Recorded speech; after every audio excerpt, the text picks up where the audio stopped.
മൂന്നാർ കന്നിമല എസ്റ്റേറ്റിൽ കാട്ടാന ആക്രമണം. പ്രദേശത്തിറങ്ങിയ കാട്ടാനക്കൂട്ടം വ്യാപക നാശം വരുത്തി. മുമ്പും പ്രദേശത്ത് കാട്ടാന ആക്രമണം ഉണ്ടായിട്ടുണ്ട്. കാട്ടാനകൾ വീണ്ടുമെത്തി നാശം വിതയ്ക്കുമോ എന്ന ആശങ്ക കുടുംബങ്ങൾക്കുണ്ട്.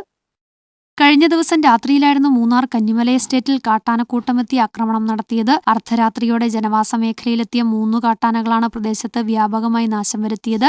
ഈസ്റ്റ് ഡിവിഷനിൽ പ്രവർത്തിക്കുന്ന ALP സ്കൂളിന്റെ ജനൽച്ചില്ലുകൾ കാട്ടാനകൾ തകർത്തു. തുടർന്ന് സ്റ്റോർ റൂമിന്റെ വാതിൽ തകർത്ത് അരിയുൾപ്പെടെ 15 ദിവസത്തേക്ക് കരുതിയിരുന്ന ഭക്ഷ്യസാധനങ്ങൾ നശിപ്പിച്ചു. പ്രഥമാധ്യാപകന്റെ ക്വാർട്ടേഴ്സിനും കേടുപാട് വരുത്തി. മുമ്പും സ്കൂളിന് നേരെ കാട്ടാനാക്രമണം നടന്നിരുന്നു. കാട്ടാനകൾ വീണ്ടുമെത്തി നാശം വിതയ്ക്കുമോ എന്ന ആശങ്ക കുടുംബങ്ങൾക്കുമുണ്ട്. മഴക്കാലമായിരുന്നിട്ടുകൂടിയും കാടിറങ്ങിയ ആനകൾ ജനവാസ മേഖലയിലേക്കെത്തി നാശം വിതയ്ക്കുന്നതിൽ വലിയ പരിഭ്രാന്തി ഉയർന്നിട്ടുണ്ട്. കാട്ടാനശല്യം നിയന്ത്രിക്കാൻ പ്രതിരോധ മാർഗങ്ങൾ ഒരുക്കുമെന്ന് ബന്ധപ്പെട്ട വകുപ്പുകൾ ആവർത്തിക്കുമ്പോൾ കാട്ടാനാക്രമണം തുടരുന്നതിൽ പ്രതിഷേധവും രൂപം കൊണ്ടിട്ടുണ്ട്. News bureau, Munnar.